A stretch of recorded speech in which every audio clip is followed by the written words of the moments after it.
اور اب تو نوجوان لڑکوں کا حال یہ ہے، لڑکیوں کی آبرو سے کھیل کر اس کو چھوڑ دیتے ہیں۔ 80% یہی ہے۔ میں آپ کو ایک حدیث پیش کرنا چاہتا ہوں۔ فقی ابو اللیث سمرقندی لکھتے ہیں،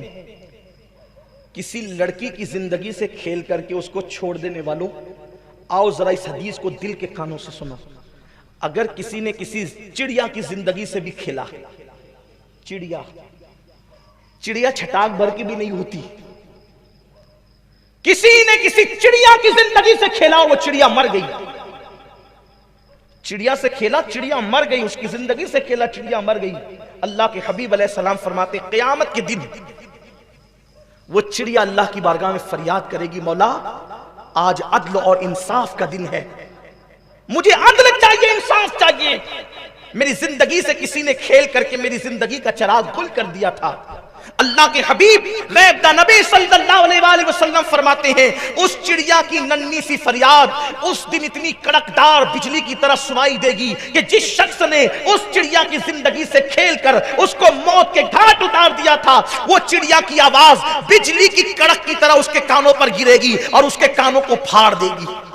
اس کی آواز میں اتنی کڑک ہوگی بجلی کی طرح کہ اس کے کان پھٹ جائیں گے، اور پھر میرا اللہ اس چڑیا کی فریاد کو سن کر کے، جو چڑیا کہے گی کہ میری جان سے کھیلا گیا، میری زندگی سے کھیلا گیا، میری زندگی کا چراغ گل کر دیا گیا، اللہ فرمائے گا آج مجھے اپنے عزت و جلال کی قسم، آج میں نے عدل کرنا ہے، میں عادل ہوں، اور آج کوئی کسی پہ ظلم نہیں کرے گا۔ مجھے اپنے عزت و جلال کی قسم، ہر مظلوم کو میں ہر ظالم سے میں مظلوم کو بدلہ دلواؤں گا، مظلوم کو اس کا حق دلواؤں گا، حتیٰ کہ میرا اللہ اس دن فرمائے گا کہ اگر کسی سینگ والی بکری نے کسی بغیر سینگ والی بکری کو مارا ہوگا، اس بغیر سینگ والی بکری کو بدلہ دیا جائے گا اور اس سینگ والی بکری سے بدلہ دلوایا جائے گا۔ اگر کسی لکڑی نے کسی لکڑی کو خراش دی ہوگی، لکڑی نے لکڑی کو خراش دی ہوگی، اس خراش دینے والی لکڑی کو بھی سزا دی جائے گی۔ کسی پتھر نے کسی پتھر کو ٹچ کر کے اس پہ ظلم کیا ہوگا، اس پتھر کو بھی سزا دی جائے گی۔ اللہ اکبر، مجھے بتاؤ جب لکڑی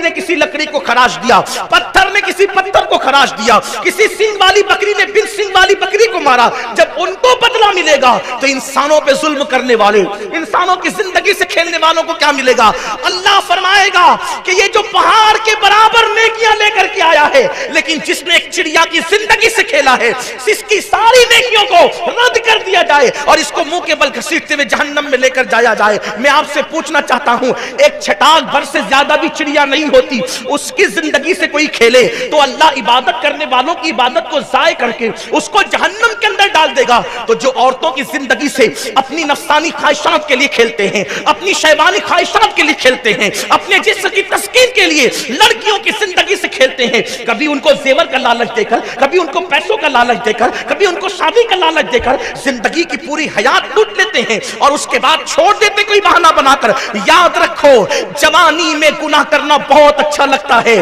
مگر قدرت کی شان یہ ہے جب کوئی جوانی میں پاپ کرتا ہے تو میرا اللہ اس کو بڑھاپا اتنا دردناک عطا کرتا ہے کہ بڑھاپے میں توبہ کی توفیق بھی چھین لی جاتی ہے۔ اس کی زندگی کا لمحہ لمحہ اس کے لیے قیامت خیز ہو جاتا ہے، اس سے انسان ہی نہیں جانور بھی نفرت کرتے ہوئے نظر آتے ہیں۔ یاد رکھنا قدرت نے جوانی دی ہے تو کبھی جوانی میں پانی میں آگ نہ لگانا، جوانی کی طاقت پر کسی پہ ظلم نہ کرنا، اللہ کے غضب کو کبھی چیلنج نہ کرنا۔ جب چڑیا کی زندگی سے کھیلنے والا جہنم میں جائے گا، اللہ اکبر، عبادتوں کے باوجود تو عورتوں کی زندگی سے کھیلنے والا، لوگوں کی زندگی سے کھیلنے والا، لوگوں کی عزتوں سے کھیلنے والا، خدا کے لیے مسلم جوانوں اپنی ذمہ داری کو سمجھو۔ دنیا میں کیوں آئے ہو؟ کسی کی زندگی سے کھیلنے نہیں آئے ہو، بلکہ کسی کی زندگی کی آبرو کو بچانے کے لیے آئے ہو، کسی کی عزت کے تحفظ کے لیے آئے ہو، کسی کو سہارا دینے کے لیے آئے ہو۔